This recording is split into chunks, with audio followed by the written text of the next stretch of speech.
इदानीं वेद स्वाध्यायो भविष्यति। अद्य यजुर्वेदस्य प्रथमोऽध्यायस्य 22 मन्त्रस्य स्वाध्यायो भविष्यति। स्वाध्यायमान मन्त्रस्य जनयत्यैत्वा इत्येतानि प्रथमानि पदानि सन्ति। अब वेद स्वाध्याय होगा। आज यजुर्वेद के प्रथम अध्याय के 22वें मंत्र का स्वाध्याय किया जाएगा। स्वाध्याय किए जाने वाले मंत्र के जनयत्यैत्वा ये प्रारंभिक पद हैं। ओम जनयत्यैत्वा संयौमिदमग्नेरिदमग्नि सोमयोरिषेत्वा घर्मोषि विश्वायुः रुप्रथा उरु प्रथस्सोरु ते यज्ञपतिः प्रथमा प्रथतामग्निष्टे त्वचङ्माहिंसिन्ति वस्त्वा सविता शपयतु वर्षिष्ठेधिनाके। जा रसुआकार ना रसुआकार जा रसुआकार जा रसुआकार ना रसुआकार या रसुआकार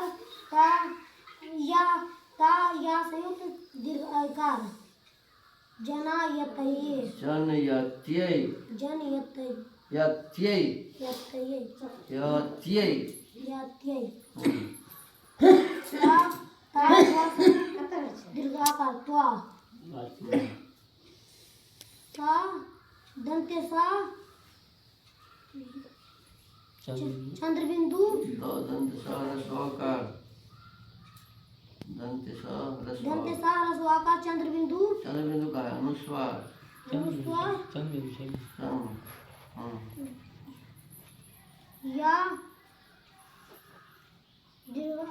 या अवकार या दीर्घ अवकार माँ दीर्घ ईकार दा ह्रस्वाकार माँ ह्रस्वाकार गाना संयुक्त दीर्घ ईकार दा ह्रस्व ईकार दा ह्रस्वाकार माँ ह्रस्वाकार गाना संयुक्त दीर्घ ईकार मूर्धन्य सा दीर्घ उकार माँ ह्रस्वाकार या दीर्घ उकार रा ह्रस्व ईकार दंत्य मूर्धन्य सा दीर्घ ईकार संयौमिदमग्ने संयौमिदमग्ने रिदमग्नि सोमायोरिषे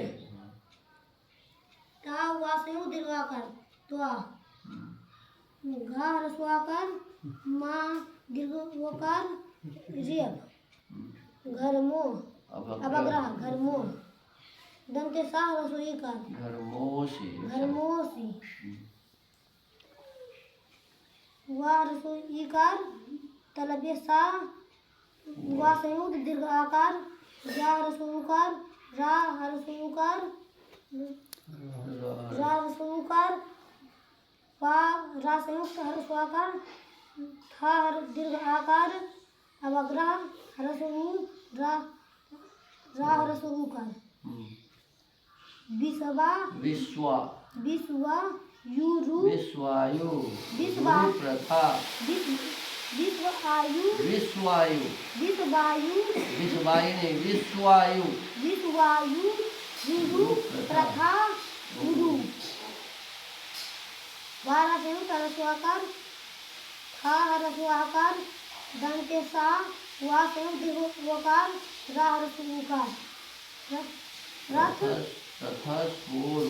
रथस्वोरु ता दीर्घकार ते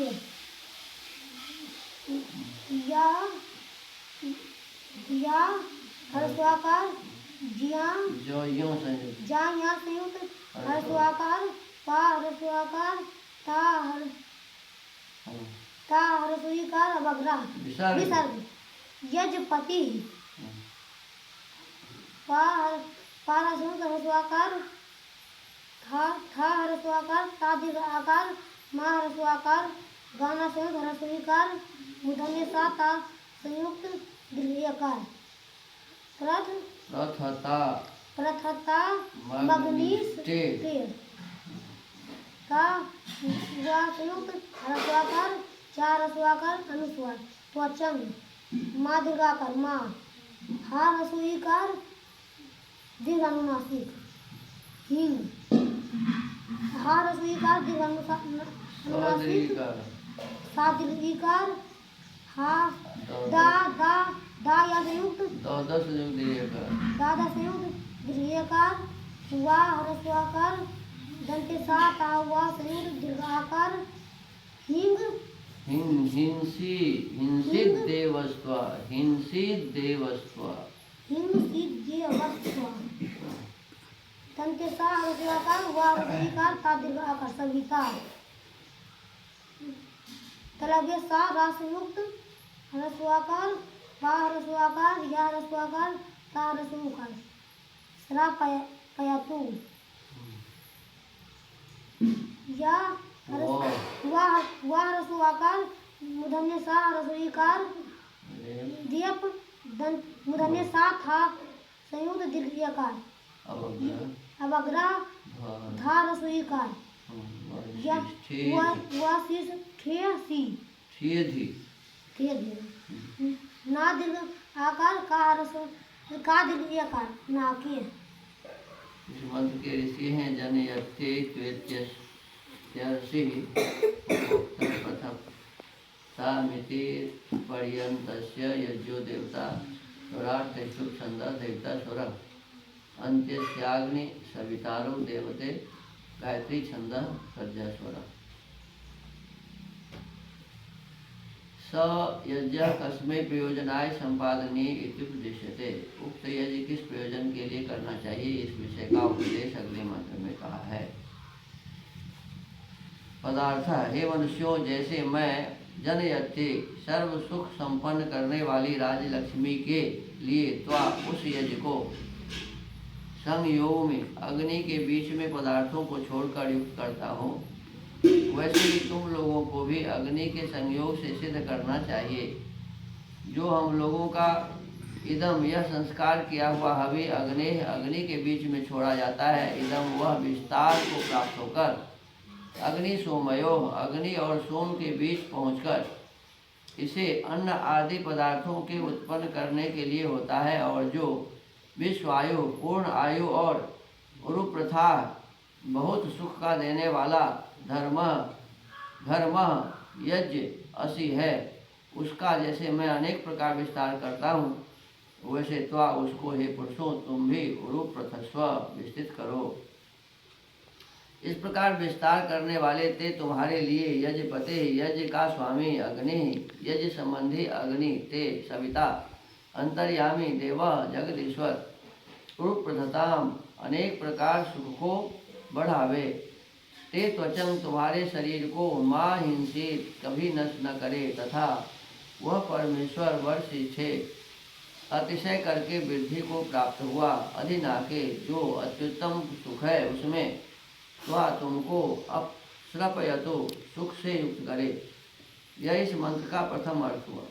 अब दूसरा कहते हैं, हे मनुष्य, जैसे मैं जो विश्वायु पूर्ण आयु तथा उरुप्रथा बहुत सुख का देने वाला धर्म यज्ञ असी है, तो उस यज्ञ को जनयत्ये राज्य लक्ष्मी तथा इसे अन्न आदि पदार्थों के उत्पन्न करने के लिए संयोग में संयुक्त करता हूँ, तथा उसकी सिद्धि के लिए इदम यह अग्नि के बीच में और इदम यह अग्नि सोमयो अग्नि और सोम के बीच में संस्कार किया हुआ हवि संवपामी छोड़ता हूँ, वैसे तुम भी उस यज्ञ को उरुप्रथस्व विस्तार को प्राप्त करो, जिस कारण यह अग्नि भौतिक अग्नि से तुम्हारे त्वचम शरीर को माँ हिंसित रोगों से नष्ट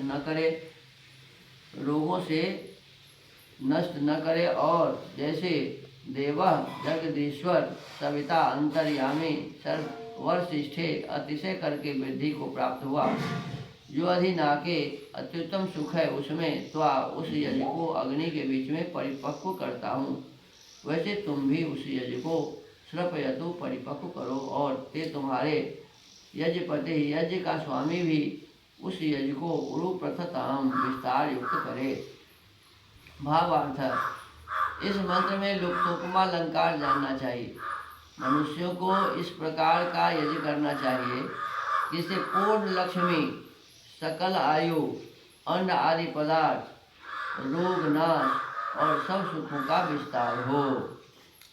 अब देखिए कितनी अच्छी बात इसमें बताई गई। कहते हैं कि मनुष्य को क्या करना चाहिए, तो यज्ञ इस प्रकार से करे कि उसका फल क्या मिले, तो हम लक्ष्मीवान हो जाएं। लक्ष्मी, पूर्ण लक्ष्मी का मतलब सब प्रकार के धन धान्य से युक्त, कोई भी कमी हमारे पास। देखो यज्ञ का फल ये होना चाहिए, यदि हम यज्ञ करते हैं और धन से युक्त नहीं होते हैं तो ये यज्ञ नहीं है। तो कहते हैं मनुष्यों को इस प्रकार का यज्ञ करना चाहिए कि जिससे वो क्या बने जी, धनवान बने। क्या बने, धनवान बने, लक्ष्मीवान बने, और आयु भी प्राप्त हो। माने 100 वर्ष मनुष्य को जीना है तो 100 वर्ष से पहले हम न मरें। यदि यज्ञ कर रहे हैं और 100 वर्ष से पहले मर गए तो इसका मतलब यज्ञ सही नहीं हुआ। तो हमें इस प्रकार से यज्ञ करना चाहिए कि हमारी आयु 100 वर्ष कम से कम हो, और उसके आगे भी 400 वर्ष तक जी सकते हैं। फिर कहते हैं कि अन्न आदि पदार्थ हमारे पास हो। क्या हो, अन्न माने भोजन की सामग्री की भी हमें कमी न रहे, और सब प्रकार के रोगों का नाश हो जाए। रोग का क्या हो जाए, नाश हो जाए, और सब सुखों का विस्तार हो। सब सुखों का सब सुखों का विस्तार हो।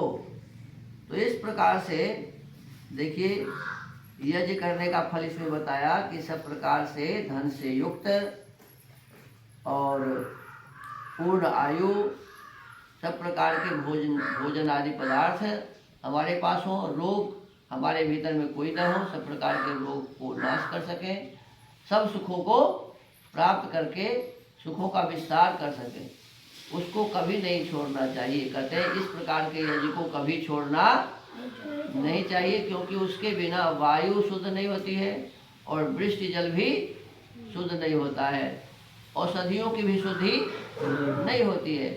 तो उसके बिना वायु और वृष्टि जल तथा औषधियों की शुद्धि नहीं हो सकती, यानी यज्ञ के बिना। और शुद्धि के बिना किसी प्राणी को अच्छी प्रकार सुख नहीं हो सकता। जब मान लीजिए कोई चीज़, आज ज़्यादा लोग बीमार क्यों पड़ रहा है, अन्न भी शुद्ध नहीं है, फल भी शुद्ध नहीं है, जल भी शुद्ध नहीं है, वायु भी शुद्ध नहीं है, सब अशुद्ध है। क्योंकि अशुद्ध करने वाले पदार्थ ज़्यादा इस समय मिलाए जा रहे हैं, और यज्ञ से शुद्धि होती है तो यज्ञ कोई करता ही नहीं है। यज्ञ समझता है लोग कि पंडितों का काम है, ब्राह्मणों का काम है, आर्य समाजियों का काम है, बस इसके अलावा और कोई यज्ञ करता ही नहीं है। लेकिन ये यज्ञ सबको करना चाहिए, जिससे वायु की शुद्धि हो, वृष्टि जल शुद्ध हो, औषधि वनस्पति अन्न आदि सभी शुद्ध प्राप्त हो, तभी हम सुख को प्राप्त कर सकेंगे। अन्यथा कहते हैं कि हमें सुख नहीं हो सकता। इसलिए ईश्वर ने उक्त यज्ञ करने की आज्ञा सब मनुष्यों को दी है। तो बहुत ही समझदारी पूर्वक हमें यज्ञ करना चाहिए। जैसे तैसे यज्ञ करने का विधान नहीं है।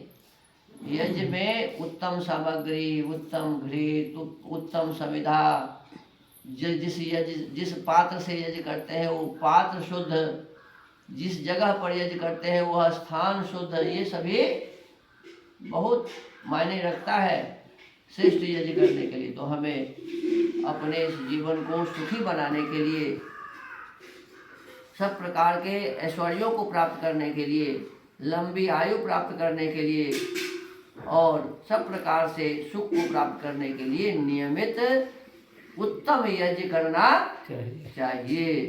आज के स्वाध्याय के क्रम को यही विराम देते हैं। ओम।